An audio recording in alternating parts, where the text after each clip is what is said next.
Bueno, una pregunta sencilla para empezar. ¿Por qué? ¿Por qué? ¿Por qué ahora? Porque queremos sumar, porque tenemos que sumar. Hay que sumar. Y así fue el origen de Juntos para el Cambio. Y así fue el origen de Juntos para el Cambio. ¿Juntos por o para el cambio? Por el cambio. ¿Cornejo? Juntos por el cambio. ¿Eve? Por. Diego. Por. Bien, bien. ¿Tadeo? Por. Bien. ¿Sabés qué piensa Mauricio de esto? ¿Hablaste con Mauricio? No lo hablé. ¿Y qué es lo que moviliza a Rodríguez Larreta a hacer esta propuesta? La verdad que me cuesta entender. ¿Será que Rodríguez Larreta siente que está perdiendo terreno frente a Patricia Bullrich, que ha hecho esta jugada prácticamente sobre la hora? Bueno, tu sospecha es la que ya cada vez más gente tiene, porque cambiar reglas faltando 5 minutos, En lo personal no creo que sea el quién el problema, sino el cómo y el cuándo. ¿Por qué ahora? Bueno, entonces estamos de acuerdo con el objeto, que es sumar. Después podemos discutir el cómo. Ahora, porque los cierres de las listas son dentro de un mes o dentro de 3 semanas. Estamos dentro de los plazos legales para hacerlo. Y metiéndose en el medio de un proceso electoral local, faltándole respeto a nuestros dirigentes, a los candidatos, a los cordobeses. Es no conocer a nosotros los cordobeses. De golpe el cordobés un día se despierta y dice, ¿cómo? A nivel local, el cambio es que sea derrotado Schiaretti y a nivel nacional el cambio es incorporar a Schiaretti. Pero es lo mismo que me pasa a mí en La Pampa, por ejemplo, donde yo apoyé el candidato del PRO. Lo apoyé, perdió. Dije que era el mejor, perdió. Entonces, día siguiente apoyo al candidato radical, por más que antes apoyaba a otro. Pero no al gobernador de La Pampa, Mauricio tiene un lado claro y un lado oscuro. Y el lado oscuro está jugando para que pierda Juntos por el Cambio. Comparto con Lilita, no hago más comentarios. ¿De qué habrán hablado Mauricio Macri con su viejo amigo Nicolás Caputo el martes pasado en Happening? Caputo es uno de los grandes engranajes del mecanismo de recaudación y financiamiento de la campaña de Larreta. No vaya a ser que Larreta se quede sin plata. Horacio Rodríguez Larreta, por ejemplo, para tomar la interna del PRO, está mucho más cerca de las posiciones del radicalismo y de las otras fuerzas que integran ese sector que de Patricia Bullrich. Y que Patricia Bullrich está más cerca de Milei que de Larreta. ¿Puede llevar algún tipo de ruptura?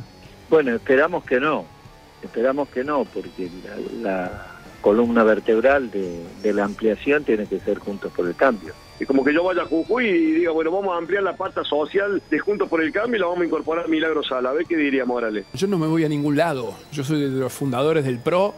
Trabajé en Juntos por el Cambio, trabajo por la unidad. El PRO es mucho más amplio que Horacio hoy. Y te diría que los valores del PRO son mucho más fuertes que una persona. No sé cómo termina, puede terminar con otro nombre la coalición, pero sí estoy seguro, compartimos esta mirada, el peronismo republicano de Miguel Pichetto, la coalición cívica, un sector mayoritario del radicalismo, el larretismo dentro del PRO, pero que eso no ponga en riesgo y quiebre Juntos por el Cambio. Me sorprendió que no lo descartó, o sea, no descarta una posible ruptura entonces. No, yo digo, espero que no. ¿Qué tal? ¿Cómo andan? Bienvenidas, bienvenidos a Desiguales aquí en la televisión pública. En vivo estamos. Bueno, hay quien en la producción sugirió que tendríamos que haber arrancado el programa hoy con esto que vamos a ver a continuación. Esto es el año 2017. Mauricio Macri, presidente, bailando Gilda con Schiaretti, el gobernador de la provincia de Córdoba. El hombre que hoy provoca la diferencia tan importante, prácticamente un riesgo de ruptura, o esa es la pregunta, dentro de Juntos por el Cambio. Nos pareció como demasiado arrancar con eso. Bueno, en este momento lo que vimos en el informe es apenas un registro de las últimas 24 horas.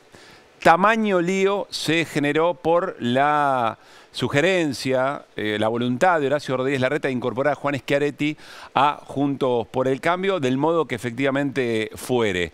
Hoy viene a Desiguales Juan Manuel López, es el presidente del bloque de la coalición cívica y le vamos a preguntar qué tan cierta es la posibilidad de que haya una ruptura de Juntos por el Cambio a pocos días ya de tener que confirmar alianzas y por supuesto luego vendrá el momento de las candidaturas. ¿Y a qué se refiere Carrió concretamente con el lado oscuro de Mauricio Macri? ¿Por qué Mauricio Macri querría que Juntos por el Cambio pierda? Que es lo que efectivamente dijo Carrió hace algunas horas nomás. Bueno, en un ratito lo vamos a conversar, insisto, con Juan Manuel López, el presidente del bloque de la coalición cívica dentro de Juntos por el Cambio, aquí en Desiguales. Por el lado del Frente de Todos, Guado de Pedro y Daniel Scioli siguen caminando y recorriendo como precandidatos, juntando voluntades, obteniendo nuevos respaldos a través de fotos, bueno, en algún caso pidiendo también avales, como en el caso de Daniel Scioli. Pero ¿quién dio la nota en las últimas horas? Bueno, Cecilia Moró, que es dirigente del Frente Renovador, por supuesto que conduce Sergio Massa, y además la presidenta de la Cámara de Diputados. ¿Qué dijo Cecilia Moró en las últimas horas? Massa está harto de sostener la estabilidad mientras otros se dedican a jugar la interna con soldaditos de cartón. Massa está harto, dijo Cecilia Moró. Recordemos que el planteo de Sergio Massa es: tiene que haber una candidatura síntesis, una fórmula de unidad. ¿Por qué? Bueno, porque el orden político va a traer orden económico, o en realidad el riesgo de lo contrario. Si hay una interna, si se dispersan los votos, y como tantas veces nos contó Nico Fiorentino, el lunes siguiente a las PASO, el candidato, la candidata del Frente de Todos aparece en posiciones rezagadas, ¿qué economía quedará? Esa es la preocupación de Sergio Massa, o por lo menos el argumento para sostener una candidatura de una fórmula de unidad. Pero no dijo solamente eso. Nico, buenas noches, Cecilia Moró. ¿Cómo te va? Ese mensaje de Moró no está dedicado a quien sí le dedicó los mensajes que era. Ese mensaje de Moró es a la Casa Rosada. Ese mensaje es lo que piensan muchos dirigentes del Frente Renovador, que es, lo voy a decir como lo dicen ellos, sí. No es mi opinión, es lo que dicen ellos. Lo que dicen ellos es: nosotros estamos en China buscando el swap, con los BRICS buscando guita del banco, ahora vamos a Washington, el FMI, y mientras nosotros estamos en eso, la Casa Rosada, porque habla del presidente Alberto Fernández, hablan de Victoria Tolosa Paz, hablan de Aníbal Fernández, digamos, que son la tríada que empuja más la candidatura de Daniel Scioli. Dice, nos están jugando la interna con una figura que además es un caso particular. Es histórica la inquina personal entre Daniel Scioli y Sergio Massa. Te diría más entre Daniel Scioli y Malena Galmarini que con Sergio Massa. Pero decía que esto está dedicado a la Casa Rosada. Lo que sí dijo Cecilia Moró, que te voy a sumar, sí. Pablo, es habló directamente de Daniel Scioli. Dijo: malarma que funcionarios, sobre todo el embajador en Brasil, no se estén ocupando de conseguir inversiones en medio de una situación económica complicada. Y dice: Scioli es embajador en Brasil y tiene que tomar una decisión, si va a ser candidato o sigue como funcionario en el exterior, pero esta situación no corresponde mientras hace campaña y no consigue créditos ni vías de desarrollo para la Argentina. Bueno, sin eufemismos ni sugerencias, directamente Cecilia Moró apuntándole al embajador en Brasil, Daniel Scioli. Ahí tiene un problema ese mensaje, que si efectivamente se trata de funcionarios cumpliendo su rol y al mismo tiempo como candidatos o precandidatos, bueno, ahí entra también el propio ministro del Interior, Guado de Pedro. O uno podría pensar ser que jefe de gabinete, claro, perdón, el propio jefe de gabinete, Agustín Rossi, lo mismo. Y es cierto también que cuando hace estas advertencias, Sergio Massa lo hace ocupándose en su tarea de ocuparse del orden económico de la Argentina. No ha dejado entrever absolutamente nada en términos de una precandidatura. Bueno, todo esto frente a lo que ayer Nico Fiorentino nos decía también. Cuidado, porque estamos restándole valor a algo que va a ocurrir el sábado. Dos instancias importantes. Una la vamos a charlar ahora con Nico también, la reunión de gobernadores, hoy en el CCK, mañana en el CFI. Pero el sábado hay un plenario del Frente Renovador. Es decir, todo esto va tomando carrera para lo que conoceremos el propio sábado, cuando cierre el acto Sergio Massa, su lectura de la realidad y probablemente varias definiciones a muy pocos días del cierre de alianzas. ¿Hay posibilidad de que haya otro sello o que haya dos espacios distintos en representación de lo que hoy es el Frente de Todos? Bueno, esa es una pregunta que vale también en movimientos muy repentinos, muy abruptos también, a pocos días del cierre de las alianzas. Está ya en el living de Desiguales Marcos Aldazábal. Es abogado de Cristina Fernández de Kirchner en la causa que investiga el intento de asesinato de la vicepresidenta de la Nación. Hay mucho para hablar con el doctor Aldazábal de la elevación a juicio o el pedido de elevación a juicio de la propia causa, tratando de limitar la responsabilidad en Sabac Montiel respecto del intento de asesinato. La acción de Gerardo Milman, que se presentó como imputado, se autoimputó, decían en algún momento, en la propia causa. ¿Para qué? Le vamos a preguntar, por supuesto, también esto al doctor Aldazábal, y novedades que nos trae en exclusiva Néstor Espósito respecto de Revolución Federal, que recordemos, se investiga aparte, pero el reclamo de quienes representan a Cristina Fernández de Kirchner es que sea parte de la misma causa que investiga el intento de asesinato. Y sobre el final, Flor Alcaraz, un informe muy interesante, las trampas del etiquetado frontal, algo que ya es realidad en la Argentina y que advierte sobre ingredientes de los alimentos que son perjudiciales para la salud. Todo eso en el Desiguales de hoy. Me voy al encuentro de Nico y de Néstor. Hola Néstor, ¿cómo va? Buenas noches. ¿Cómo le va? Buenas noches. Porque, atención, novedades muy importantes en la Comisión de Juicio Político a la Corte Suprema de Justicia, Néstor. Pasó hace menos de una hora, a las 8:05.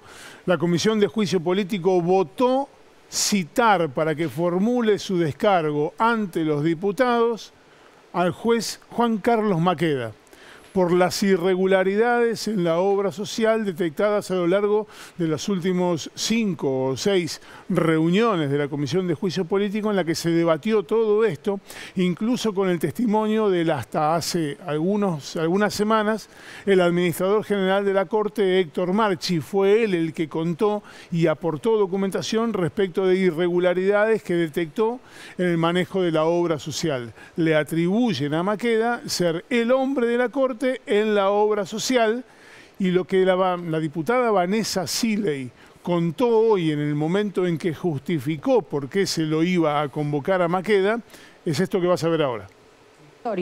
Existiendo al presente suficientes pruebas de la participación del juez de la Corte Suprema de la Justicia de la Nación, Juan Carlos Maqueda, respecto de mal desempeño y posible comisión del delito en el marco de las funciones de fiscalización de la gestión ejercidas durante el periodo comprendido entre el 7 de abril del 2008 y el 31 de agosto del 2021 de la obra social, se extracten por presidencia los cargos formulados en su contra, las pruebas de los expedientes que lo sostienen y se ponga a consideración del Pleno de la Comisión artículo 53 de la Constitución Nacional y 13 del Reglamento Interno de la Comisión de Juicio Político.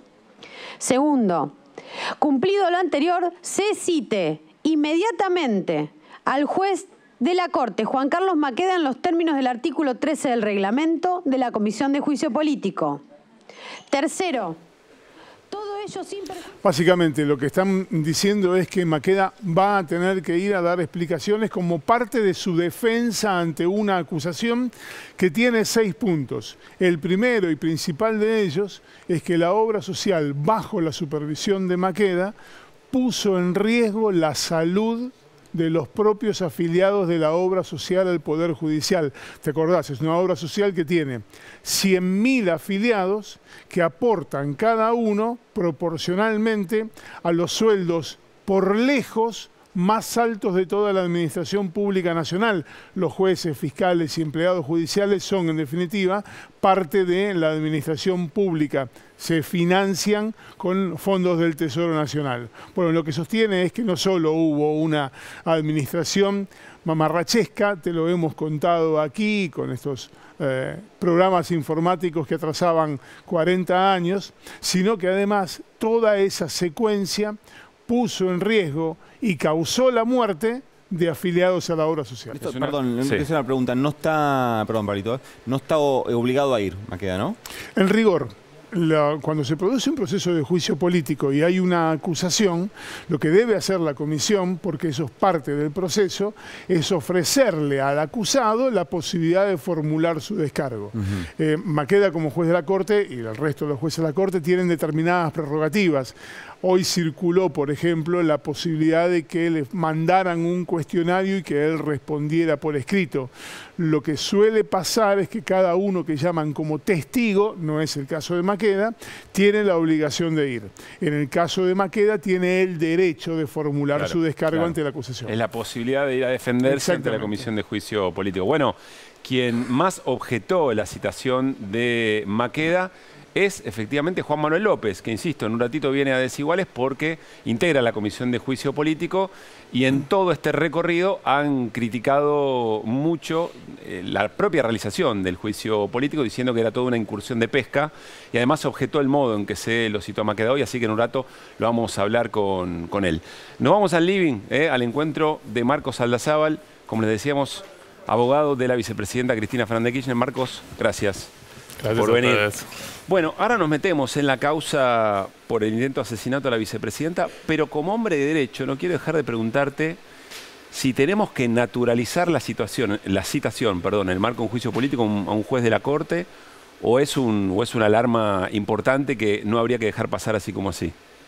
Yo creo que es algo muy relevante y que habla mucho del nivel muy bajo institucional en que está nuestra justicia, la justicia federal, la Corte Suprema, especialmente, y no es algo que se deba naturalizar para nada, es decir, no debería ser algo que pase, que el nivel de escándalo llegue a ser tal que haya que iniciar un proceso de juicio político en el que además, a mi parecer, hay pruebas bastante contundentes y que se tenga que citar a un juez de la Corte Suprema. Desde mi perspectiva, ojalá que el juez Maqueda vaya y explique, porque hay un cúmulo de pruebas que deberían ser explicadas. Entonces creo que es algo para prestarle mucha atención y que se tiene que difundir y que se necesita transparencia para conocer los manejos que tiene el Poder Judicial sobre sus distintas herramientas. En este momento del Poder Judicial de la Argentina, y teniendo en cuenta la gravedad de la causa en la que efectivamente representás a la vicepresidenta, ¿crees que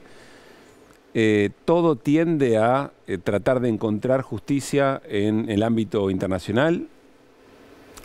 ¿En general o en...? No, en el caso particular de la causa por el intento de asesinato. A ver, más allá del estado que yo creo calamitoso de la justicia en el marco de nuestro país, especialmente la justicia federal, a pesar de eso, nosotros vamos a hacer todos los intentos y vamos a agotar todas las instancias porque se haga justicia acá en Argentina. Es decir, nosotros no vamos a dejar de dar todas las batallas legales que consideremos que tenemos que dar para que el caso se resuelva como se tiene que resolver acá. Dicho eso, obviamente también, en caso de que no sea así, vamos a acudir a las instancias internacionales.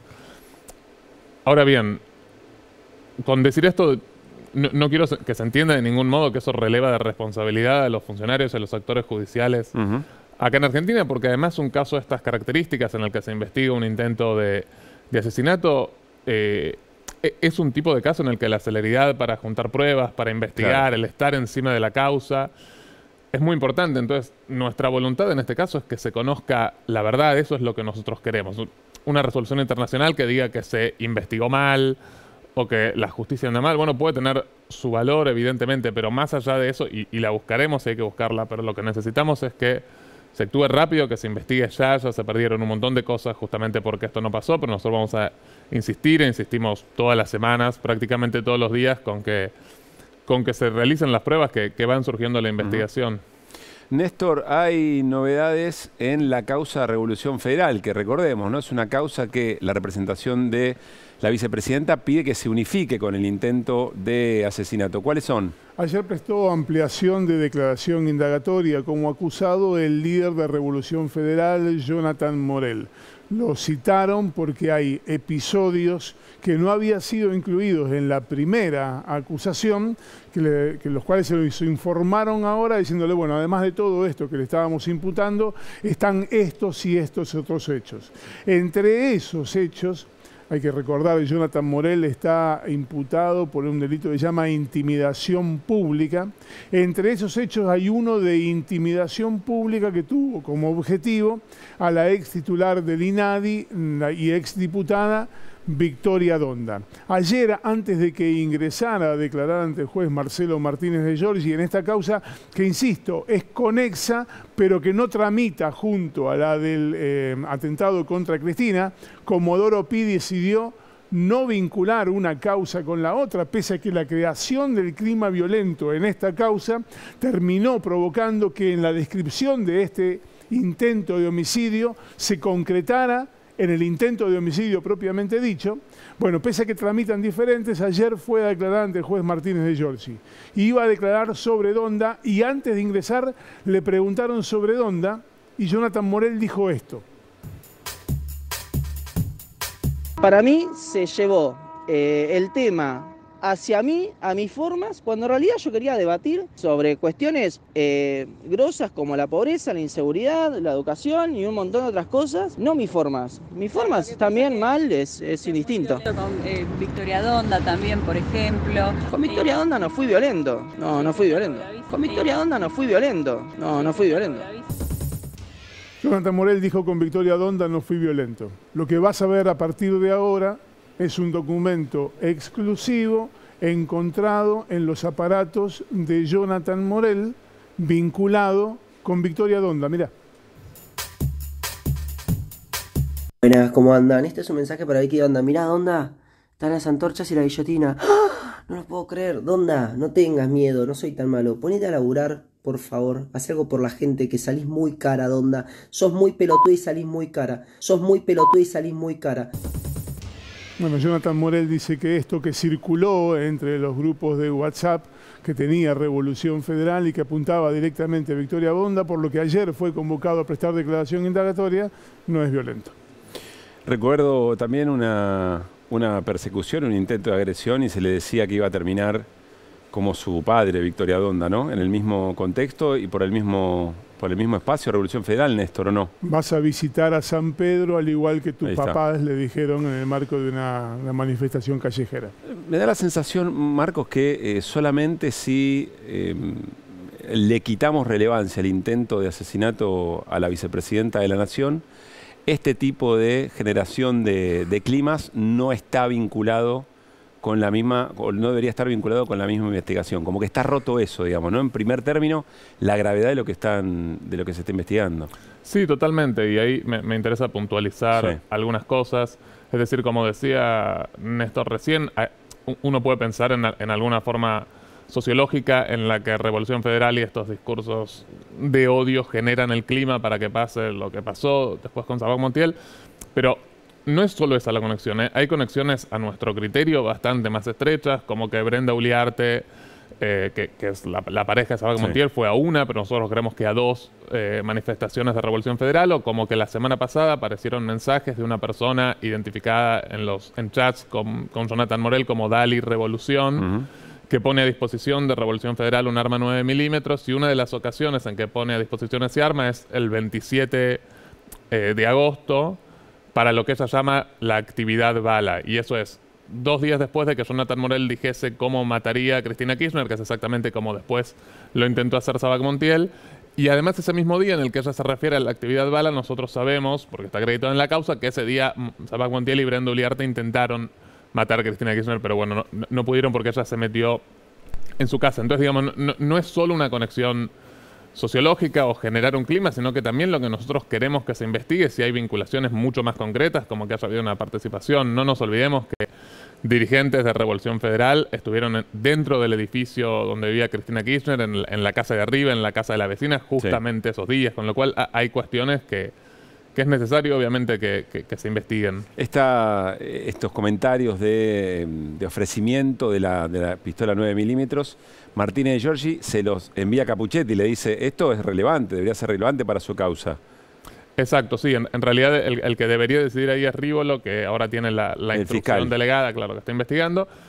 Y lo que él dice, bueno, no, esto no es problema mío, porque esto es algo que surge en el marco de otra causa, entonces tiene que investigarse en esa causa, pero eso no es así. Es decir, el objeto de la causa del atentado es justamente saber qué pasó el 1 de septiembre, cuando Sabac Montiel atentó contra la vicepresidenta, y evidentemente esta es una prueba que puede ser de relevancia por lo que explicaba recién, es decir, una persona o una agrupación que vinculaciones tiene, después habrá que ver de qué tipo, ofreciendo un arma y hablando de una actividad bala, un día en el que obviamente Rívolo y todos los que estamos en la causa saben que ya Sabac Montiel y Brenda Uliarte estaban intentando asesinar a Cristina Sí, Kirchner. recordad que Rívolo tiene la misión de acusar, digamos, ¿no? No es el abogado defensor el que está diciendo esto.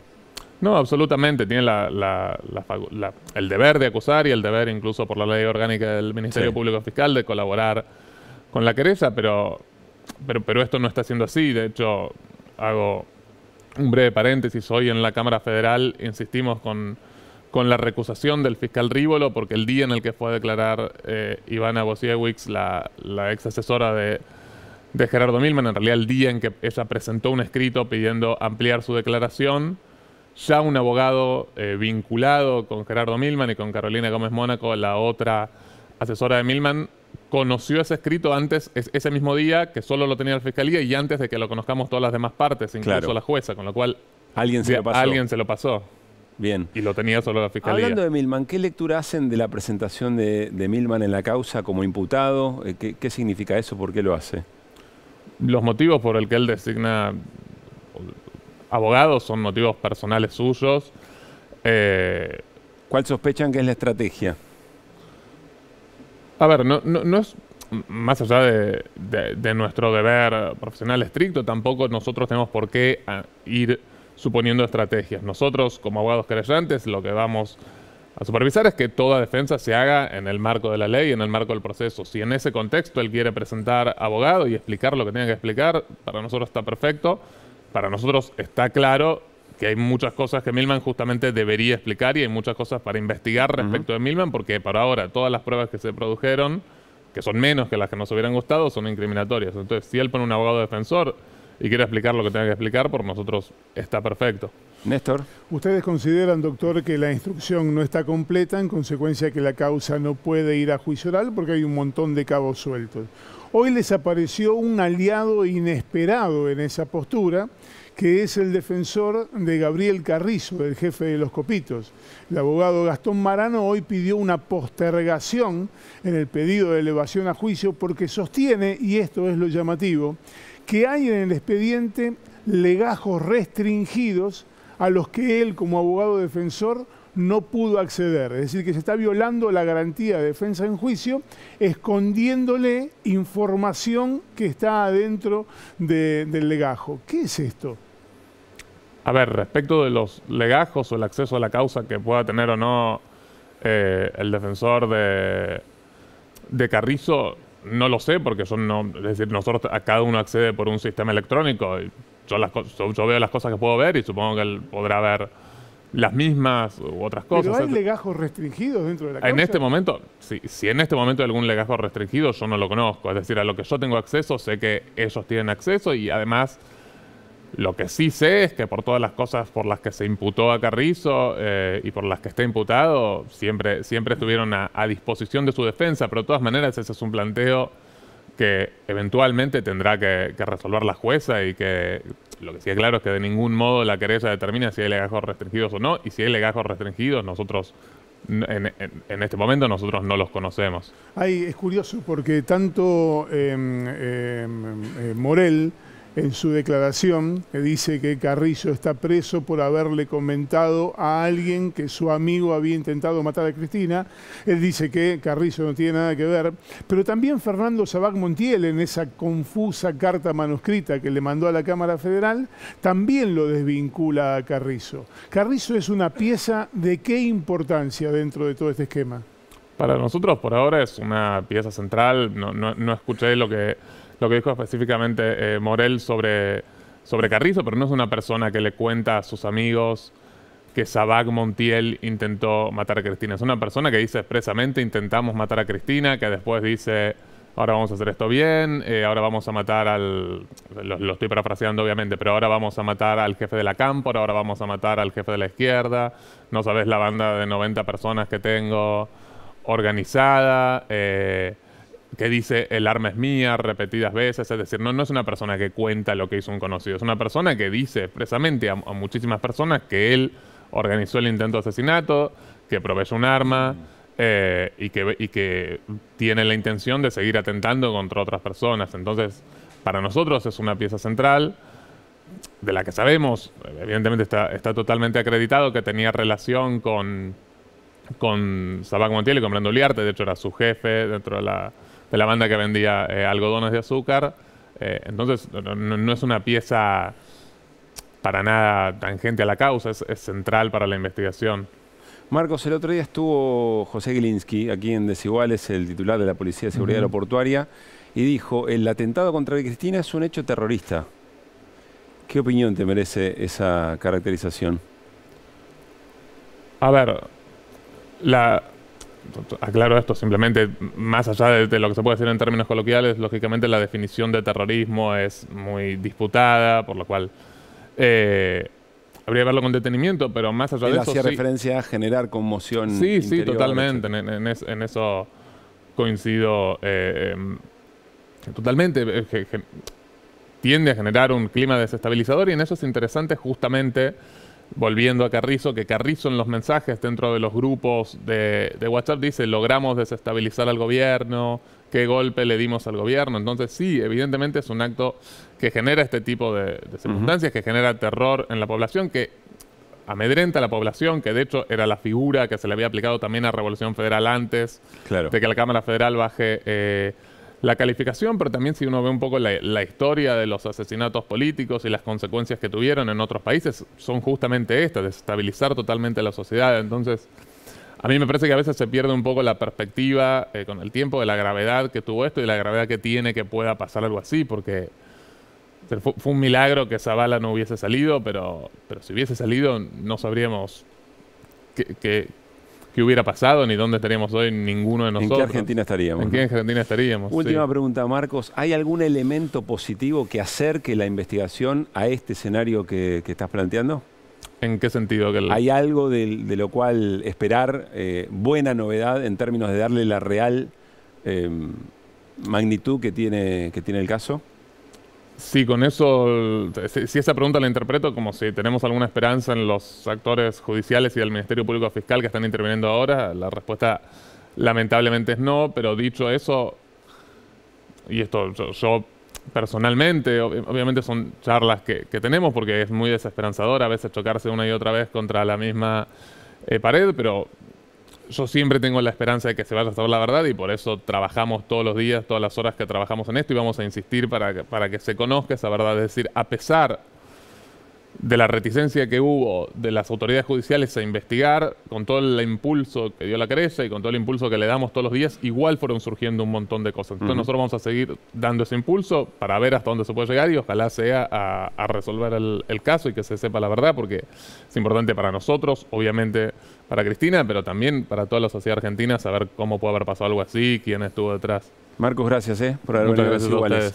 Bueno, me voy a la mesa, al encuentro de Nico Fiorentino, para hablar de la reunión de gobernadores. Ya está en el estudio de Desiguales Juan Manuel López, que dicho sea de paso, Juan Manuel López estaba en Desiguales la noche del 1 de septiembre en que se intentó asesinar a Cristina Fernández de Kirchner. Pocas horas antes, de comenzado el programa y por supuesto toda la cobertura que tuvo que cambiar en ese momento.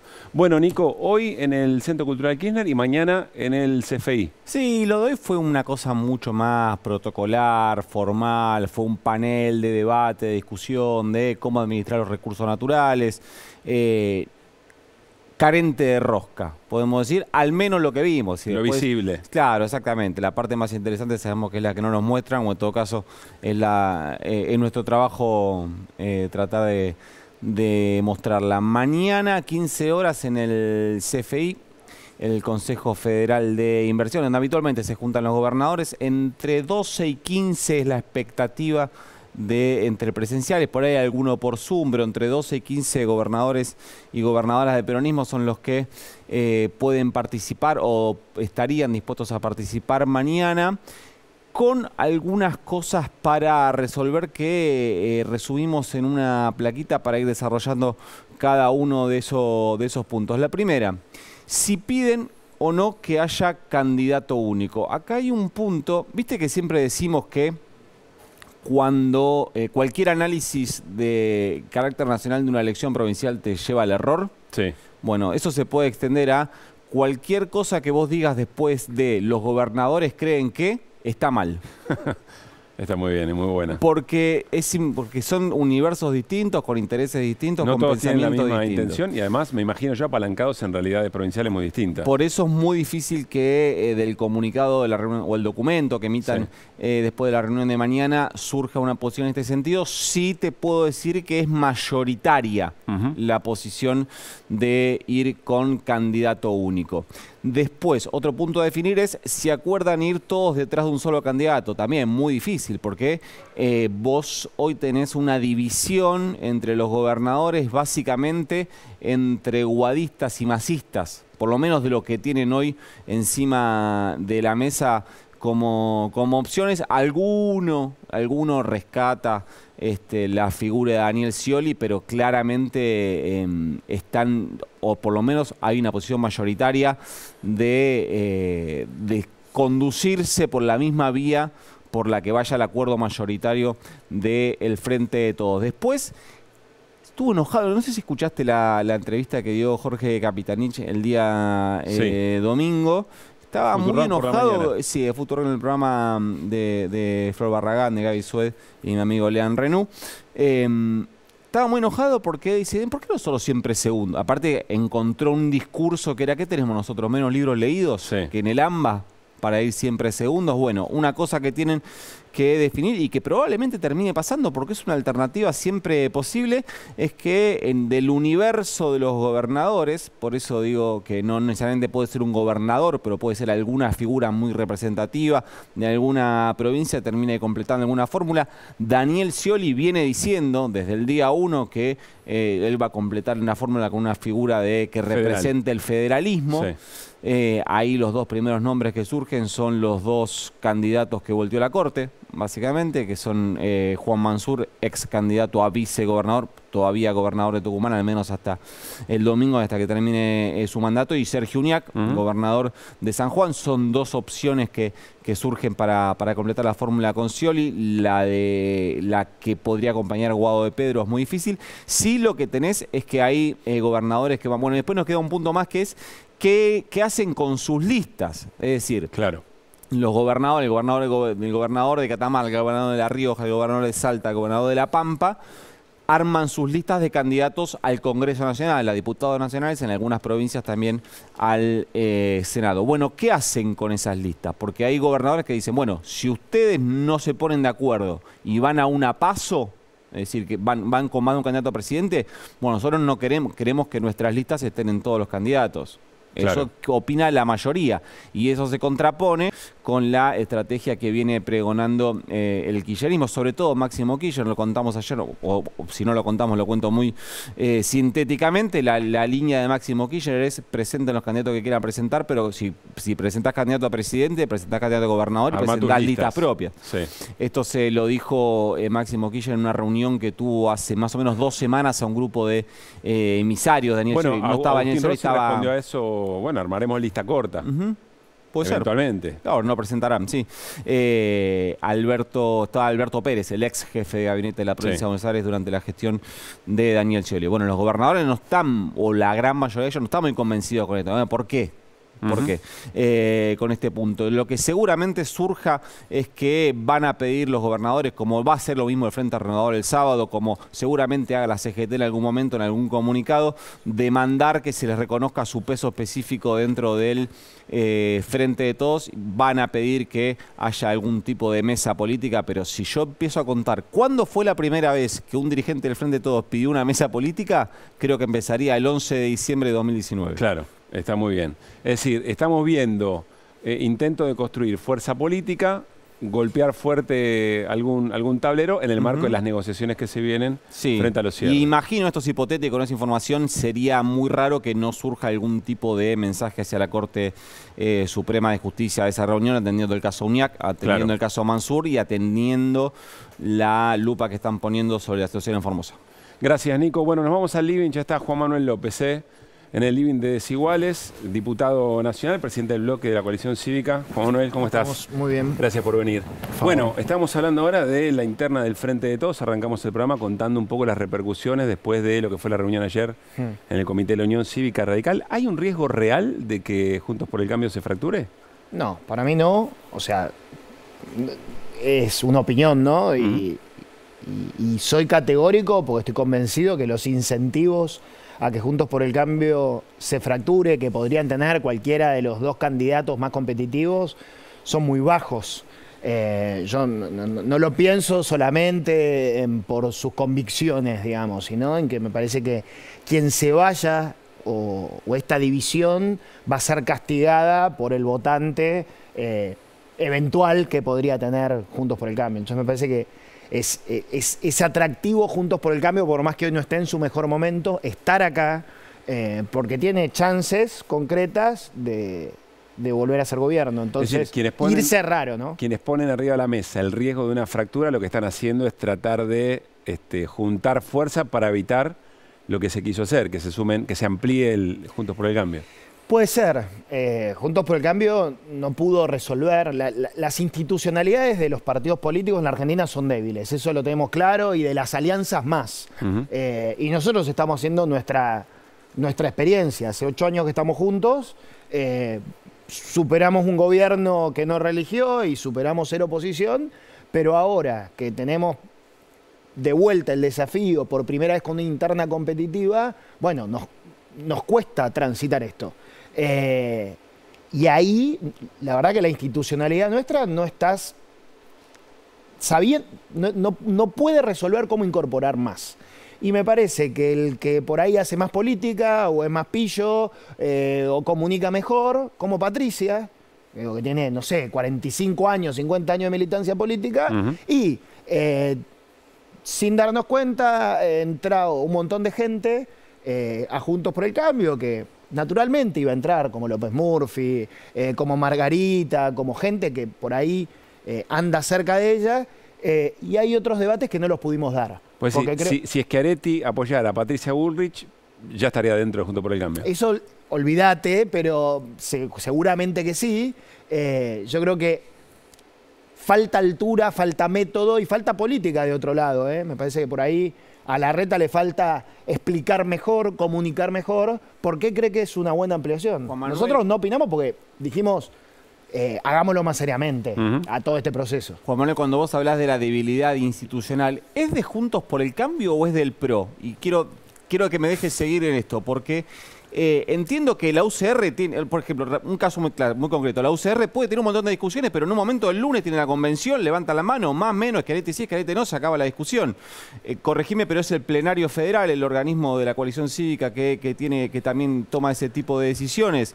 Digo, el problema es que el PRO está a 2 firmas, o si no firma Angelici, es como si fuese una caja de seguridad con 2 llaves, si no están las 2 llaves no sale nada. Es así, a ver, el radicalismo tiene 130 años. Perdón. Sí, Angelini y Machiavelli son 2 personas que designaron, que por ahí el público no los conoce, y que el PRO designó para resolver, para firmar la alianza. Nosotros el miércoles que viene tenemos que volver a firmar la alianza. Todos los partidos tienen que volver a firmar sus alianzas para competir este año. El radicalismo desde ya tiene una institucionalidad que les habrá traído sus dificultades, pero 130 años de historia, yo la verdad no me meto, mis respetos, lo saben resolver.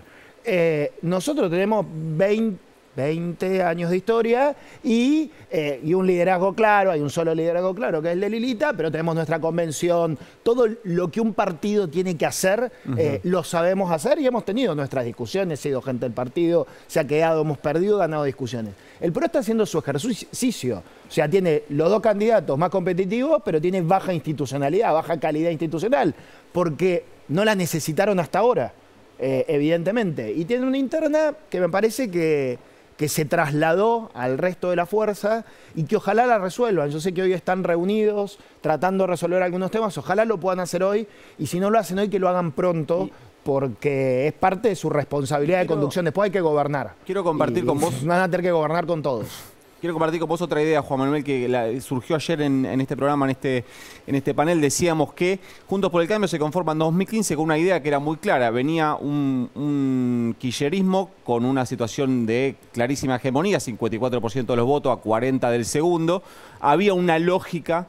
Y lo que charlábamos ayer era si Juntos por el Cambio no necesita un reseteo de sus razones, porque cuando vos ves hoy su existencia, o sea, incluso cuando ves los discursos, casi que dejaría fuera a Carrió en este caso, pero cuando ves los discursos del radicalismo, de las principales figuras, del PRO, de los dos, Larreta de Bullrich, nosotros tenemos que estar juntos. Nuestro objetivo es que no gane el kirchnerismo. En el medio pasaron cosas, en el medio creció un enano por derecha, en el medio fuiste gobierno 4 años con resultados que quedarán en la evaluación de cada uno. ¿No necesita un reseteo de sus razones Juntos por el Cambio? Bueno, necesita una narrativa, como se dice ahora, necesita una motivación, lo necesitamos nosotros, todos los que formamos parte de Juntos por el Cambio, pero creo que lo necesita el votante que no sabe si votarnos o no, el votante potencial que tiene Juntos por el Cambio. ¿Por qué voy a votar a Juntos por el Cambio? ¿Porque va a ordenar la economía? Sí, solamente eso es importantísimo y va a ser nuestra prioridad, bajar la inflación, tener una economía ordenada. No va a ser fácil, pero tenemos que contarle a la sociedad a qué país queremos llegar, que ese país es posible. No les digo que le vamos a decir a la sociedad qué día vamos a llegar a ese país, porque no lo sabemos, pero sí un horizonte que esté más claro y donde la disputa política sea hasta ahora, sea cuando cerremos las listas el 24 de junio y cuando pase la PASO el 14 de agosto, podamos buscar más votos de los que saquemos en esa PASO. ¿Incluso superior a la idea de sacar de la cancha el kirchnerismo? Porque hasta acá es el gran aglutinante. Bueno, sí, porque, a ver, el kirchnerismo lo sacamos de la cancha una vez, si querés, le ganamos, y después perdimos. Y algunos dirán, perdimos porque el peronismo se unió, es cierto, pero también perdimos porque fuimos una frustración, porque no pudimos en ese momento solucionar los problemas. Y yo no soy para nada de los que crea que fue un fracaso ese gobierno. Y me da bronca cuando desde adentro dicen fue un fracaso. No, fue un gobierno que no pudo reelegir, y eso es muy importante. Pero fue un gobierno que creo que en un montón de áreas logró avances y que superó el desafío de estar unidos y de gobernar 4 años, que no es poco en un país en el que está acostumbrado a que lo gobierne el PJ o, digamos, los otros partidos no tengan éxito. Juan Manuel, vuelvo un cachito a la escena Schiaretti. Hay algo que es complicado, decías, bueno, quizá Larreta no explica bien. Puede ser. Pero es difícil explicar por qué ahora, a 8 días de la elección, y otra cosa, también es difícil explicarle al ciudadano y ciudadana cordobés por qué o cómo es que lo que están enfrentando a la vuelta de la esquina en realidad es un aliado. Totalmente. Y creo que nosotros tenemos que cuidar a Córdoba como no se la cuidó antes. Nosotros en Córdoba en el año 2019, por razones que nunca terminaron claras, fuimos divididos. Juntos por el Cambio, Cambiemos en ese momento, fue dividido. Se la hicimos recontrafácil a Schiaretti. Casi era el vicepresidente de Mauricio. Casi Massa viene para llevarla a María Eugenia porque nos iba mal. Cometimos un montón de errores en ese momento. Ahora que logramos lo más importante, y lo reconoce Luis Juez y lo reconoce Rodrigo de Loredo, que es tener una sola oferta opositora en Córdoba. Hoy hay un solo candidato a gobernador y un solo candidato a intendente de Córdoba competitivo, que son Juez y Rodrigo de Loredo. Bueno, eso antes no pasaba. En el medio Mauricio se juntaba con Yarlora hace 2 meses. Pero entonces a la coalición cívica le parece mal el intento de incorporar a Schiaretti. Nosotros lo queremos debatir con seriedad y pensar si le suma a todos Juntos por el Cambio. Puede ganar Patricia la PASO, o puede ganar Morales, no sé quién va a ganar la PASO. Entonces queremos discutir con seriedad y contarle a la sociedad al mismo tiempo, porque es cierto que ahora los debates no se dan entre 4 paredes como antes, se dan en una dinámica entre redes y cosas que hay que hacerlo, pero Lilita nos lo decía muy bien, si yo mi primer acuerdo con Mauricio Macri lo hubiese hecho por los diarios, por las redes, nunca hubiese sucedido. Obviamente hubo una conversación primero, después se convenció al radicalismo. Se hacen las cosas de otra manera. Están de acuerdo y con para mí con el la error ahí es de todos. Están de acuerdo con la inflación, pero no en el modo que efectivamente Larreta lo condujo, porque de hecho la Estamos respuesta... de acuerdo en debatirlo y hay que resolver. Nosotros tenemos pendiente resolver. Yo hasta acá tenía la idea de que Carrió estaba a favor. No, estamos a favor de ampliar, sí. De discutir cómo y cuándo también, pero de discutirlo así, y no me refiero a ver, sobre todo me refiero a la virulencia con la que se dice que no, como si esto no se hubiese discutido en otras maneras, en otros momentos con los mismos nombres, como diciendo, no, esto no porque nos desperfila o esto no porque es traición, cuando los que estamos en la política sabemos con quién arma Patricia en la provincia de Buenos Aires o en el resto del país, y está rodeada de peronistas, Patricia, de Randazzo, peronista que estaban con otros. Pero en los Entonces, últimos años se discutámoslo tiraron... sin tirarnos con En nada. los últimos años se tiraron con el panperonismo de aquí y de allá. Recuerdo discusiones amplias tuyas con Laura Alonso respecto de lo mismo, y a Carriola maltrataron y mucho. Sí, nosotros, a ver, Lilita siempre se fija, sí, avanza, no sé, la línea para ponerle, no quiero poner nombres y apellidos por ponerlos, por puntualizar, digamos, por mencionar a alguien, sino para que lo entienda la sociedad. Lilita siempre se fija, bueno, si Frigerio avanza por acá, si Monzó avanza por allá, y hoy toda esa gente, y ese panperonismo que lo discutimos hacia adentro, está con Patricia y nadie dice nada, y Mauricio no dice nada. A mí me parece bien que estén, porque Patricia, si gana, necesita gobernabilidad. Ahora lo que digo es, discutámoslo con seriedad, sin acusarnos entre nosotros de traidores. O sea, si está el panperonismo con Macri y Bullrich, está todo bien. Si está con el resto del espacio, eso es así, eso hay que sincerarlo. Entonces, hay que tener una discusión con un poco más de altura, porque en el medio los que nos quieren votar se preocupan. ¿A qué se refiere Carrió cuando habla del lado oscuro de Macri? ¿Y por qué querría Macri que no gane Juntos por el Cambio? Bueno, hay una explicación que no sé si le cabe a Mauricio, Lilita lo explicó estos días, que es como el síndrome del expresidente. Menem no quería que Duhalde sea presidente, Alfonsín no quería que De la Rúa sea presidente, le costaba digerir esa situación, y eso es tu lado oscuro, o puede ser tu lado oscuro, porque a veces ni se te presenta conscientemente. No es que vos decís, qué envidia, va a ser otro. Es algo que te puede pasar, es más para que lo explique un psicólogo, digo, pero esto... Una suerte de pulsión destructiva. Sí, y que a veces no se te presenta conscientemente, o a veces vos podés tener la fantasía de que gane Milei, porque por ahí yo que tengo un poco más de experiencia, después lo manejo. ¿Qué sé yo qué le pasa por la cabeza a Mauricio? No lo sé, yo lo respeto. Para decir que se sentiría más cómodo si ganara Milei que si ganara Larreta. Sí, pero digo, en las fantasías que uno puede tener y que por ahí la sociedad no las piensa, están estas cosas. Está Alfonsín, el radicalismo le costó mucho crecer mientras vivió Alfonsín. Y recién se pudo empezar a tener una vida propia. Parece una locura, pero digo, cuando Alfonsín se fue de este mundo.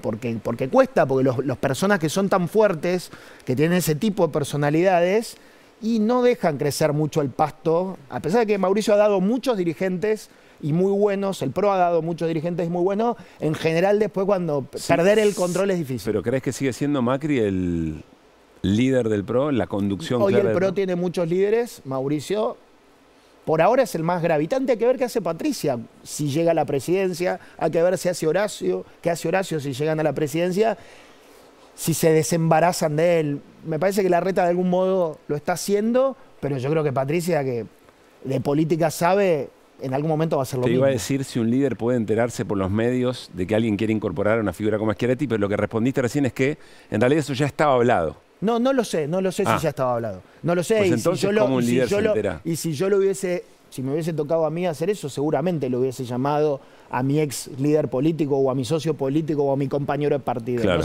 No sé cómo ocurrió. Digo, en otros momentos estas cosas se discutieron. En algún momento, en Juntos por el Cambio, en el 2019, casi se incorpora Schiaretti, se desarmó ese peronismo del medio, porque el peronismo se unió con Alberto, Cristina y Massa, pero también estuvieron cerca de estar acá, y no sé si para nosotros era la mejor solución.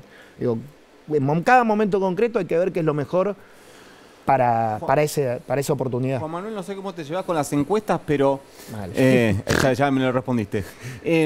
Pero te da, no sé si miedo, pero inseguridad, la idea de que si no se logra armar este frente más grande, que con Schiaretti sacando 2 puntos por afuera, con Esper sacando 3 puntos por afuera, Juntos por el Cambio ponga en riesgo la posibilidad de ingresar a un balotaje?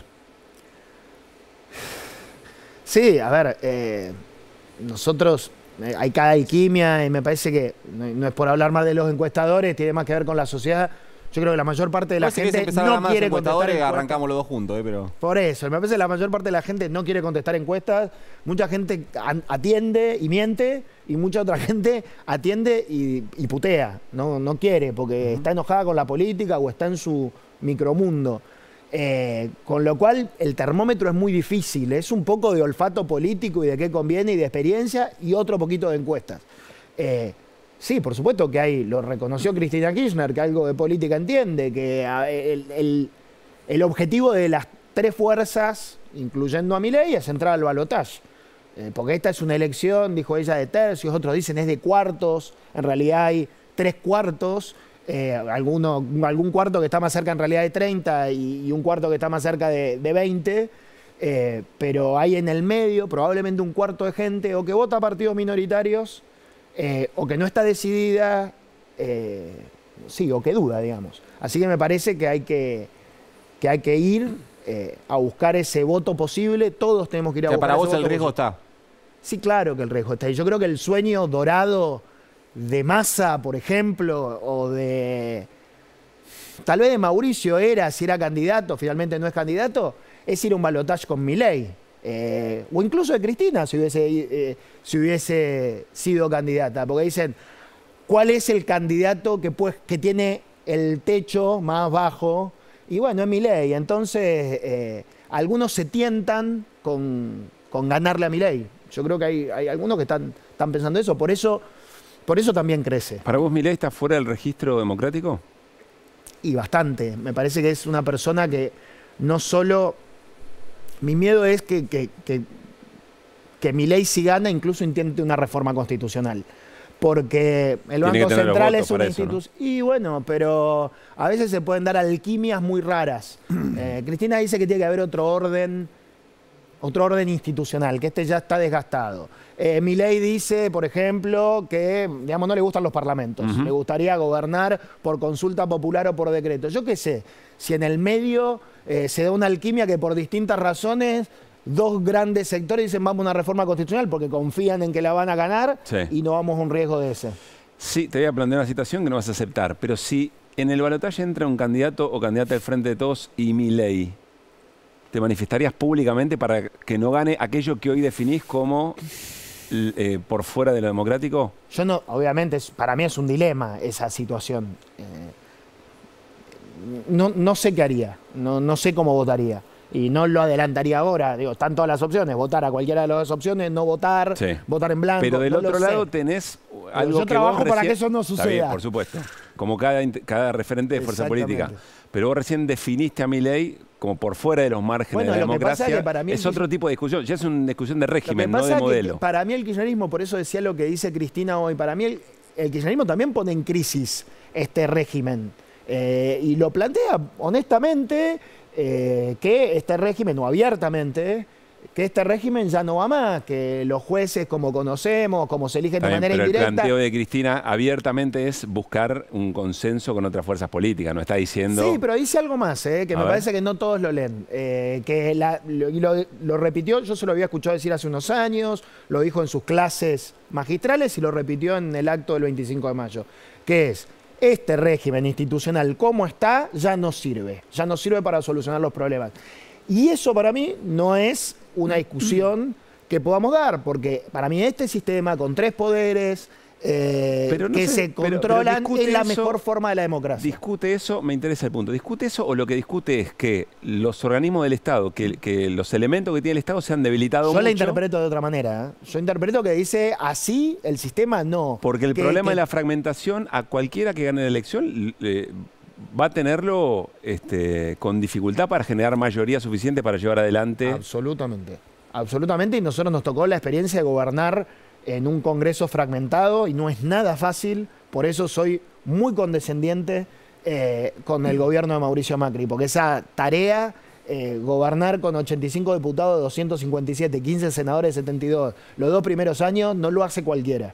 Y lo hicimos por pericia del presidente y por pericia de otros actores y eso no lo terminamos de evaluar. Ahora, para mí, volviendo a tu pregunta inicial, a veces el Frente de Todos se pone en los márgenes de la Constitución. Yo no sé Milei si va a ir por los márgenes, si va a ir por una reforma o si va a ir por dónde. Néstor. Quiero llevarlo, sin apartarnos de la cuestión de la política, llevarlo al terreno del juicio político. Usted integra la Comisión de Juicio Político. Usted hablaba recién de partidos políticos con institucionalidad débil. ¿Cree que esta Corte Suprema garantiza a la Argentina una institucionalidad fuerte? Yo creo que es independiente de los dos grandes sectores políticos de la Argentina, de todos los sectores políticos, pero especialmente de los dos grandes sectores políticos. ¿Realmente cree eso? Sí. Tuvo fallos muy duros esta Corte contra el gobierno de Macri, y muy duros, por lo menos dos fallos muy duros, contra el gobierno de Alberto Fernández. Y con esta composición, ¿no? Y a mí me parece que eso es sano. Yo sé que desde el Frente de Todos se la ve como una corte que puede tener que ver con Juntos por el Cambio en algún modo. Y yo creo que eso es un error de visión del Frente de Todos que debería revisar. Primero, Mauricio Macri ha dicho en su libro Primer Tiempo que está arrepentido de haber designado a Horacio Rosati. ¿Por qué? Porque los presidentes en general no se bancan, y el primer fallo en contra fuerte que tuvo ya con Rosati, ministro de la Corte, y con Rosenkrantz, ministro de la Corte, fue anular el primer aumento de tarifas de nuestra gestión. Después nos tocaron temas impositivos duros. Está bien, pero digo, más allá del contenido de los fallos... Para mí esa independencia es un buen elemento de salud institucional, y creo que la Corte lo que necesita, en todo caso, es completarse. Hay una vacante. Bien, pero déjeme entender esto. Sí. Más allá del contenido de los fallos, ustedes no pueden destituir a un juez por el contenido de los fallos. Más allá de lo que dicen los fallos, ustedes durante todo este tiempo en la Comisión de Juicio Político se han ido enterando de algunos aspectos en el desarrollo y en el desempeño de los jueces que son cuanto menos cuestionables. Sin embargo, hay un sector que claramente quiere destituir a los 4 jueces, y hay un sector al que usted representa que parece fungir como abogado defensor de esos jueces. Sí, en Juntos por el Cambio discutimos mucho sobre este rol. De hecho, en las reuniones previas al juicio político, en las primeras reuniones, nosotros teníamos nuestra reunión de los miembros de Juntos por el Cambio, donde está el radicalismo, Evolución, el PRO y la coalición cívica. Nosotros una comisión que además la integramos desde hace muchos años con 2 representantes, conmigo y con Pablo Oliveto, y me toca ser el vicepresidente, porque nos interesa esa comisión. Nos parece una comisión clave en el diseño institucional. Teníamos un pedido de juicio político contra el expresidente de la Corte, Lorenzetti, y el dilema era, bueno, viene muy dura la acusación del Frente de Todos, viene a decir, bueno, una serie de acusaciones donde el contenido de los fallos se los razona o engloba en relación a un desvío de poder. O sea, nosotros decíamos, están acusando por el contenido de los fallos, y el Frente de Todos empezó a decir, no, además acá hay un desvío de poder por tal y tal razón, cosa que nosotros creemos que eso son solo elucubraciones que no solo no están probados, sino que no son así. Y la discusión entre nosotros era, bueno, ¿con qué nivel de énfasis, más allá de que en nuestro caso con Oliveto acusamos a Lorenzetti, vamos a defender o no la Corte? ¿Vamos a defender a la Corte o vamos a ser custodios del proceso? Decidimos que íbamos a ser custodios del proceso.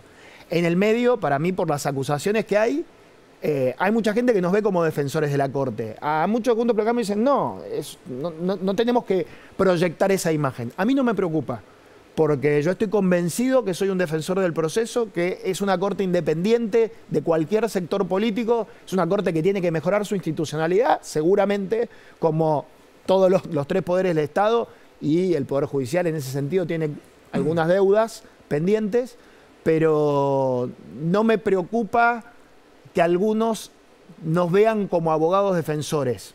No lo somos y ni lo queremos ser. Pero la discusión está tan dura y me parece que hay tantos ataques que se mezclaron con un montón de cosas que entiendo que se proyecte esa imagen. Hoy la mayoría oficialista decidió convocar a Maqueda. El jueves que viene se definirá, calculo que la fecha. Y usted sugirió por ahí que a lo mejor si hubiera tenido un tratamiento diferente desde el punto de vista institucional, se hubieran enterado antes del documento que se votó hoy, a lo mejor también se les ocurría pedir que también lo citaran a Lorenzetti. ¿Van a incluir a Lorenzetti el próximo jueves? Probablemente. Me parece, la discusión que tuve hoy con la bancada del Frente de Todos es ¿por qué de esta manera y por qué no nos avisaron que hoy iban a hacer esto? Porque efectivamente nosotros podríamos haber buscado citar a otro de los ministros. Y Lorenzetti la diputada Sila, y esto es para largo, podríamos hablar una hora de esto, calificó un periodo de tiempo como el periodo Maqueda de administración de la obra social. Yo tengo una visión distinta de ese periodo de tiempo, creo que lo dividiría de otra manera, y hay un periodo que para mí es claramente el periodo Lorenzetti, donde Maqueda tuvo algún rol, seguramente, pero no un rol de administración de la Corte, por una serie de resoluciones públicas que nosotros incorporamos al proceso, y me parece que tiene que explicar Lorenzetti por qué contrataba o no contrataba, por qué adjudicaba o no adjudicaba, por qué no auditaba, y por qué se dice que Maqueda controlaba. Hay una cosa que se dice en las reuniones, que Maqueda controlaba, y no hay un acto administrativo, no hay una resolución que le haya adjudicado ese rol. Bueno, Lorenzetti me parece que tiene que explicar, más allá de que esa obra social mal administrada no necesariamente es una causal para remover a los jueces de la Corte. Juan Manuel, la última, gracias por haber venido. ¿Cómo se resuelve el tema Schiaretti? Queda muy poco tiempo, quedan 7 días, 6 días. El 14. ¿Cómo se resuelve? Primero tiene que el PRO tener una posición. Cuando el PRO tenga una posición unificada... Entonces no se va a resolver. No, bueno, tal vez sí.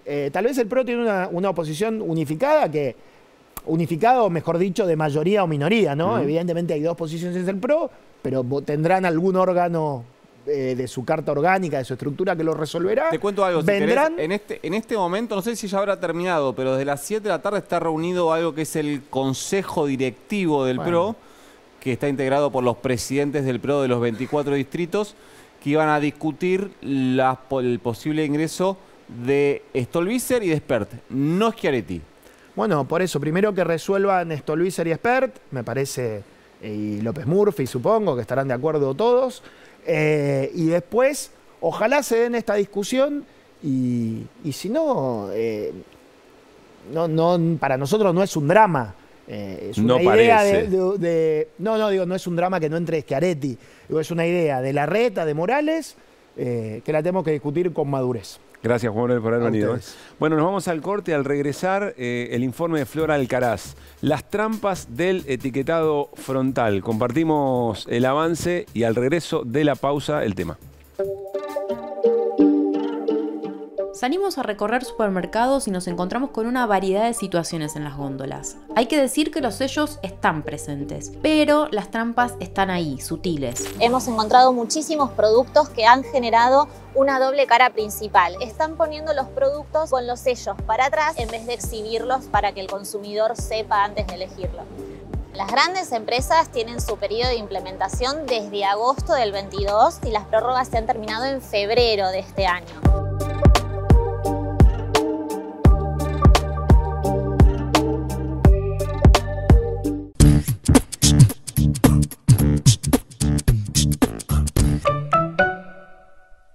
Adrián Mercado presenta Argentina Mining 2023, Santa Cruz, el evento premium del sector minero argentino. Santa Cruz, la provincia argentina con mayor cantidad de minas en producción y la mayor exportadora de minerales del país. Del 14 al 16 de junio, Río Gallegos, Santa Cruz. Invita Adrián Mercado.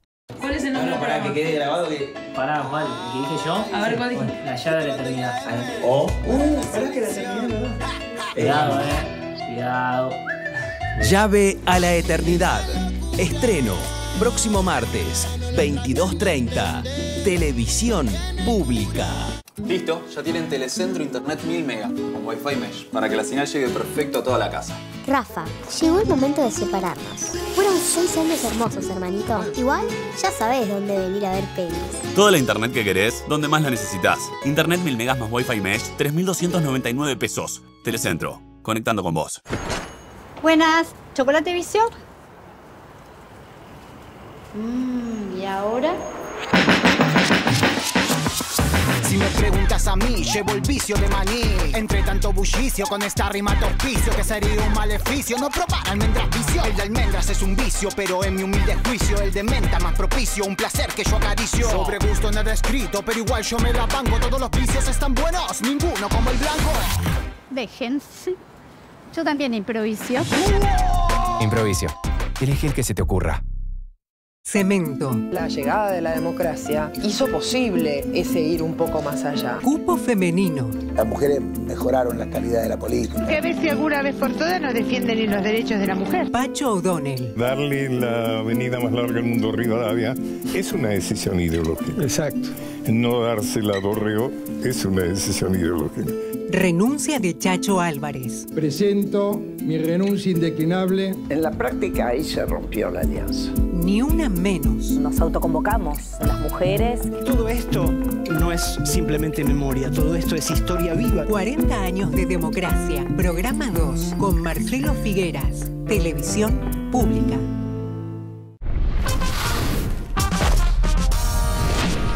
Descubrí la experiencia Bimbo Artesano, esa que hace que cada receta sea inigualable. Bimbo Artesano, más que pan, una experiencia. Conocé también el nuevo Bimbo Artesano Papa. ¿Sabías que tu vuelo a Europa con Iberia puede ser mucho más premium? Descubrí la clase turista premium, con más entretenimiento, más espacio y comodidad. Volá a otro nivel por muy poco más. Europa, más cerca tuyo.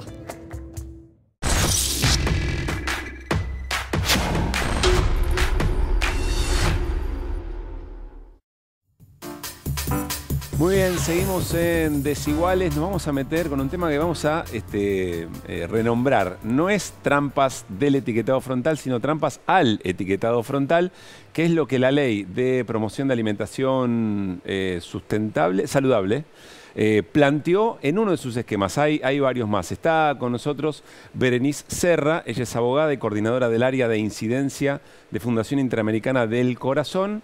Y por supuesto nuestra compañera Flor Alcaraz. ¿Qué hace, Flor? ¿Cómo va? Sí, como bien decías, hay una cuestión como de encuadre, ¿no? Se habla de ley de etiquetado frontal, pero decir ley de alimentación saludable ya cambia totalmente el enfoque. Porque es mucho más amplia. Es mucho más amplia y viste que a mí me interesó este tema porque hay un montón de resistencia a los octógonos. Es como, ¿qué pasa que se creen que es un mandato? O sea, digo, cuando hay algo que, viste, genera tanto ruido o tanta resistencia en las redes, al menos también esa conversación virtual, digo, hay algo de todo esto que hay que explicar o que faltó como hacer esa pedagogía y por eso nos interesó. Circuló hace unas semanas un viral en el que aparecía un queso tapado con una etiqueta que tapaba los octógonos. Hay que decir que ese videíto que apareció en TikTok, en las redes sociales, no era de Argentina, era de Uruguay, porque ese también fue el disparador para empezar a pensar si se estaba cumpliendo o no esta legislación que se aprobó en octubre de 2021 y que en agosto de 2022 ya empezó a ser obligatoria para todas las grandes empresas, porque también algo para deconstruir la información empezó con las grandes empresas, pero a las pymes se les dio un plazo para que se adaptaran. Claro. Y bueno, la idea era ver justamente esto, qué trampas se le está haciendo al etiquetado frontal, si se está cumpliendo o no, y por eso salimos a hacer este informe. Vamos.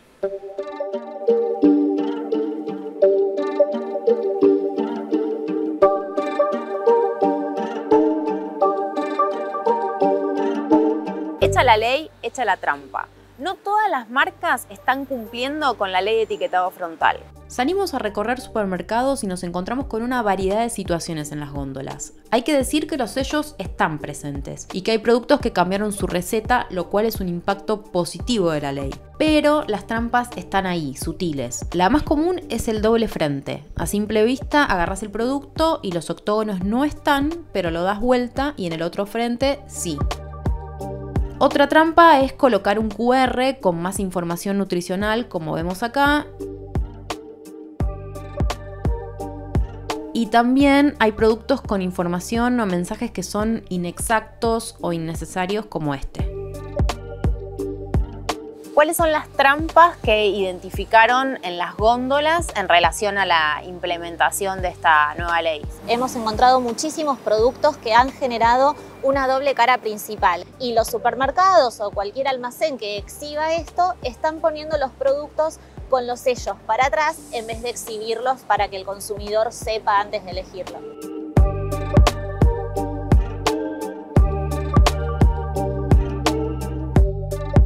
Hay algunas otras trampas que también hemos encontrado en el etiquetado frontal respecto a la información nutricional complementaria que la ley predice que cualquier producto que tenga al menos un sello en exceso no lo puede poner. Y hemos encontrado, por ejemplo, sobre todo en algunos lácteos como los yogures, algunos mensajes de beneficio que generan confusión en el consumidor.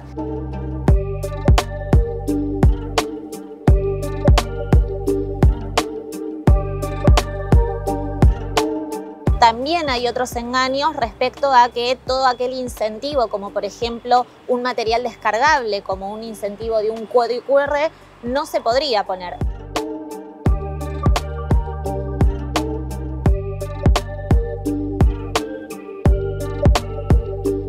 ¿Encuentran alguna diferencia entre las grandes marcas y las pequeñas industrias de la alimentación? Las grandes empresas tienen su periodo de implementación desde agosto del 22. Sin embargo, algunas han pedido prórrogas y las prórrogas se han terminado en febrero de este año.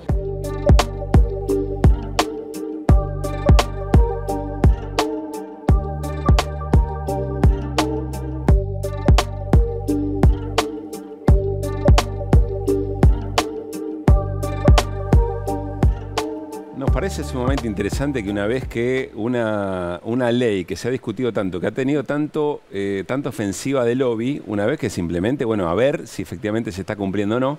Y decía Flor que qué pasa respecto al cumplimiento entre las pequeñas y medianas y las grandes. Sí, las que más acataron la legislación fueron las que más esfuerzos tienes que hacer porque son pequeñas y medianas empresas. Claro. Y las más grandes son las que efectúan estas trampas. Hay que aclarar que tratamos de contactarnos con estas grandes marcas que efectúan este tipo de trampitas y bueno, no nos dieron respuesta, pero lo aclaramos porque así es la información pública. Pero sí, efectivamente es así, ¿no, Berenice? Sí, bueno, primero muchas gracias por la invitación. Sí, nosotros desde FICA Argentina realizamos un estudio durante el verano, durante los meses de febrero y enero, y fuimos a 6 cadenas de grandes supermercados de la capital federal, donde examinamos una serie de unos 100 productos más o menos y nos dimos cuenta que hay muchas violaciones a la ley de etiquetado, sobre todo lo que tiene que ver con los tamaños de sellos, es la violación que se identifica principalmente. El tamaño del sello. El tamaño del sello. Tiene que tener un tamaño determinado. Sí, la ley dice que tiene que ser el 5% del envase. Sí. Eso significa que si tiene 2 sellos es el 10% y así sucesivamente.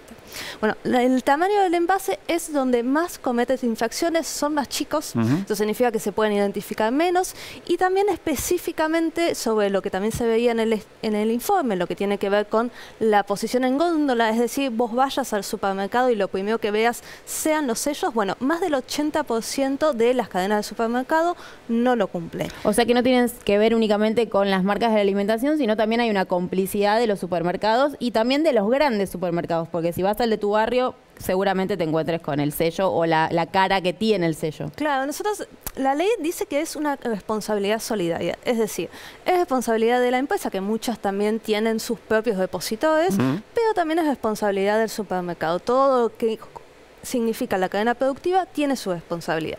Y después también más del 60% de los productos también violan lo que significa de no tener promociones. La ley es muy clara cuando dice los productos que tienen sellos no pueden llevar promociones, más que nada que tiene que ver con los del precio. Eso hay muchísimas violaciones. O sea, eso de si llevas 2 productos, pagas uno. Exacto. No puede aplicar en aquellos productos que tengan un etiquetado. No, la ley es muy clara, sobre todo para promover que no se elijan productos con sellos. Claro. Bueno, aquellos que tienen productos con sellos no pueden llevar publicidad dirigida a niños, niñas y adolescentes, no pueden llevar personajes y tampoco pueden tener ningún tipo de promoción, descuento de promoción. O sea, que haya un QR diciendo metete acá y vas a ver la cantidad de sorteos en los que participás. Claro, porque eso es como un elemento interactivo para que más personas lo consuman. Claro. Entonces eso está prohibido por la ley de etiquetado. Hay una cosa que también charlábamos interesante, que no es ley de etiquetado frontal, es ley de promoción de alimentación saludable, porque implica un montón de otras cuestiones. Sí.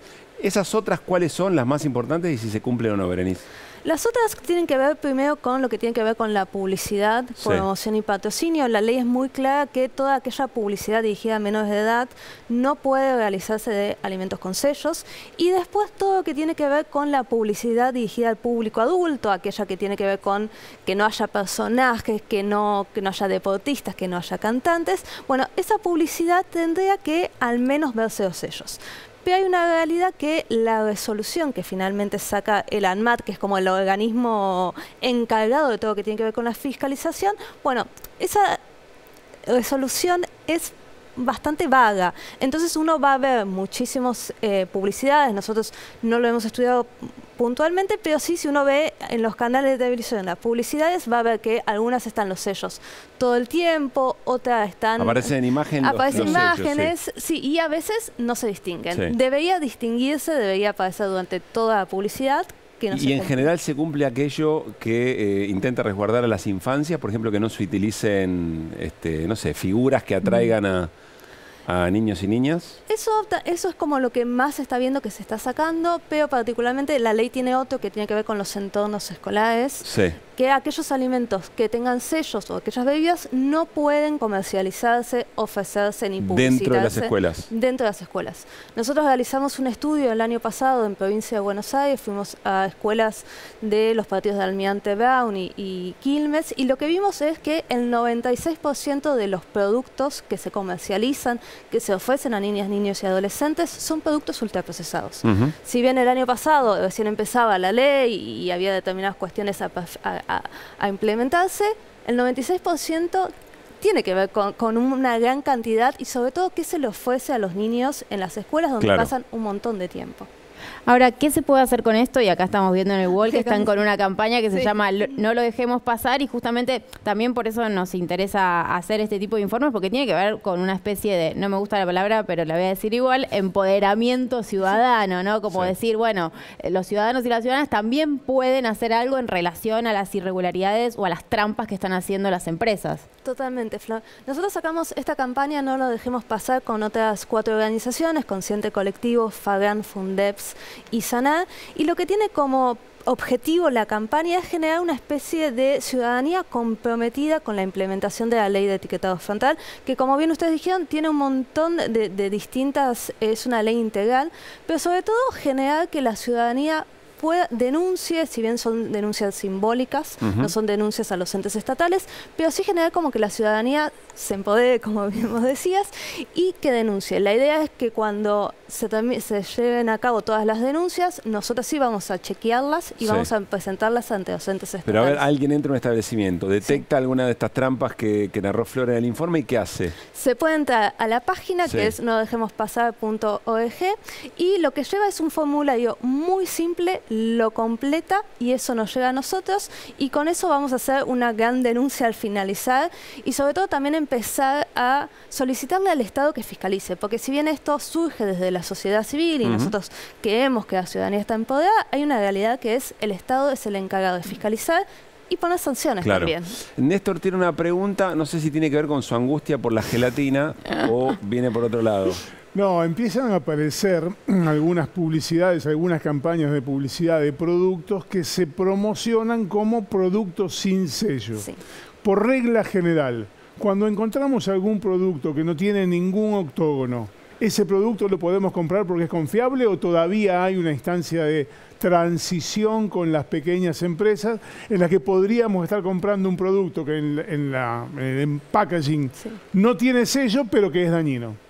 Bueno, primero siempre se puede comprar, es importante eso, o sea, la ley tiene como objetivo principal, sobre todo, saber qué es lo que consumimos. Y está muy buena la pregunta porque es cierto que las pymes tuvieron un tiempo más, tuvieron 6 meses más, y tuvieron la capacidad de solicitar prórrogas. Eso significa que desde cuando terminó la instancia de las pymes, que fue en febrero, tienen 6 meses más donde no estarían obligados, si fueron aprobadas las prórrogas, a llevar lo que tiene que ver con el etiquetado. Sin embargo, también es cierto que lo que ya estaba en el mercado una vez aprobada la ley de etiquetado y una vez reglamentada en marzo de 2022, bueno, esos alimentos que se produjeron antes y que también todo que tiene que ver con el ultraprocesado dura muchísimo. Entonces, todo el stock que se produjo antes va a seguir estando hasta que se termine el la stock. respuesta es hasta agotar stock. Hasta agotar stock. Y sumo algo, sí hay un efecto positivo, que hay realmente empresas de alimentos que cambiaron su receta para justamente no perder consumidores. Eso es muy importante porque entiendo que la experiencia internacional eso marca que se fueron haciendo más saludables las recetas de los productos. ¿Eso está pasando? Sí, hay algunos productos que está pasando y totalmente. Nosotros esto también se habló mucho durante la discusión, que es cierto que en aquellos países donde la ley se implementaba, sobre todo en Chile, que es como el ejemplo más antiguo, por decirlo de alguna forma, donde ya hay estudios y estudios sobre todo que tienen que ver con la no pérdida de empleo, que también era como uno de los mitos. Bueno, es cierto que las empresas tienen la capacidad de reformular. Bien, ¿cuál es el próximo paso? Suponiendo que esto está consolidado, más allá de estas trampas. Ahora ir a por qué en el marco de la alimentación saludable. Bueno, primero que nada, total lo que vos decías, que esté completamente implementado, sobre todo que el Estado también fiscalice. Y después nos parece clave desde FIC pensar, bueno, la ley de etiquetado es una ley que abre puertas. Nos parece fantástica la ley, pero es cierto que hay que promover que las personas tengan acceso a alimentos más saludables y sobre todo que estos alimentos sean más asequibles. Entonces, el etiquetado es fantástico, pero el etiquetado es una puerta de entrada a otras políticas para promover la alimentación saludable que tienen que ver con eso. ¿Por ejemplo? Y sobre todo, particularmente en lo que tiene que ver con entornos escolares, que haya frutas y verduras, que los chicos, los niños, niñas y adolescentes puedan comer, que haya también acceso al agua potable, que haya más horas de actividad física y sobre todo también que los establecimientos educativos tengan la capacidad de contar con heladeras, con personal capacitado y también que se promueva la alimentación saludable, no solo a los niños, sino también todo lo que tiene que ver con la comunidad educativa. Bereni, muchas gracias por haber venido. Muchísimas gracias a ustedes. Flor, gran trabajo como siempre. Gracias. Nos vamos al corte y todavía tenemos alguito más en este Desiguales día martes.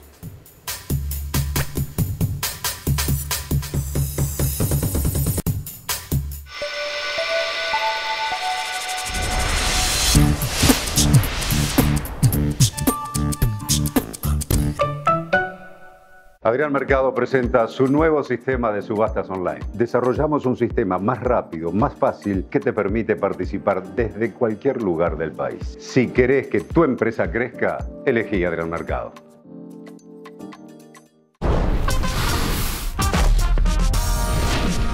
Descubrí la experiencia Bimbo Artesano, esa que hace que cada receta sea inigualable. Bimbo Artesano, más que pan, una experiencia. Conocé también el nuevo Bimbo Artesano Integral.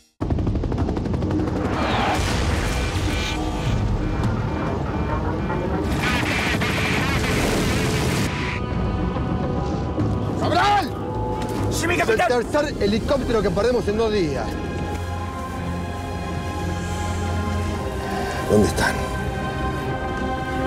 Voy a observation. La guerra es un lugar entre la vida y la muerte. Nadie está muerto ni vivo del todo.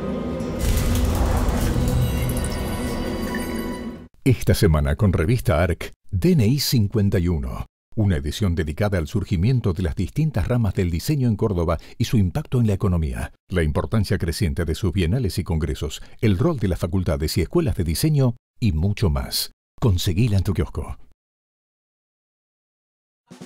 Santander, una tarjeta exclusiva para todo el mundo.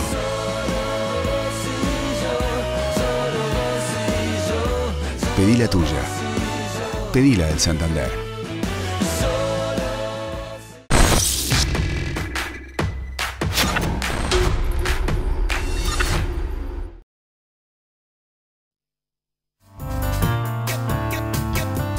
Desiguales, atención, sobre el final, último bloque, novedades en la causa Cuadernos, Néstor. La Cámara de Casación rechazó hoy a la tarde un planteo del presidente de la empresa Electroingeniería, Gerardo Ferreira, también fue dueño de Radio del Plata y del canal 360 TV, aunque ese capítulo habría que obviarlo de su historia.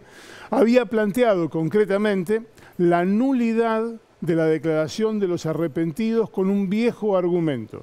Decía que cada uno de los empresarios que declaró como arrepentido lo hizo bajo la presión que le imponían el fiscal Carlos Stornelli y el juez Claudio Bonadío, porque si no declaraban como arrepentidos, se quedaban presos. Entonces, bajo ese esquema, los presionaron para declarar como arrepentido y eso era nulo.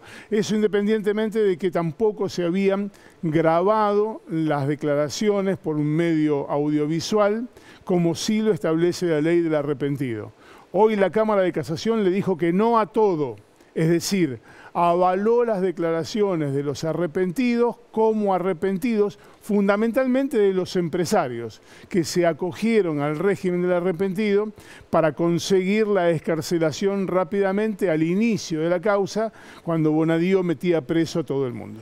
¿Cuál es la integración de la Cámara? Es la sala que integra el juez Guillermo Jacobucci y el juez Carlos Maíquez. ¿Y esto puede llegar a corte? Esto tiene destino de corte porque lo que están cuestionando es la violación de la garantía de defensa en juicio y la manipulación del principal elemento de cargo. Es decir, tiene destino de Corte Suprema. Gracias, Néstor. Nico. Casi terminamos un programa sin nombrar un Maíque. A mí me iba a dar algo. No falla, muy cortito, no llegué a chequear si ya había terminado esta reunión. Lo que sí les puedo contar muy sintéticamente es qué ve Larreta del tema Schiaretti. Muy cortito. Larreta va a agotar todas las instancias institucionales del PRO porque las políticas no van sí. Porque no hay ningún tipo de diálogo entre el universo Larreta y el universo Patricia Bullrich. Le preguntaron ninguno. a Larreta ayer si había hablado con Macri. Dijo, no hablé con Macri. Ni con Macri, no sé qué piensa. Ni con Macri ni con Patricia Bullrich. Reunión del Consejo Directivo. Ahí hay un problema y es que el órgano más importante del PRO, que es la Asamblea, delegó toda la firma de los acuerdos en dos personas. Una persona es de Bullrich y una persona de Larreta.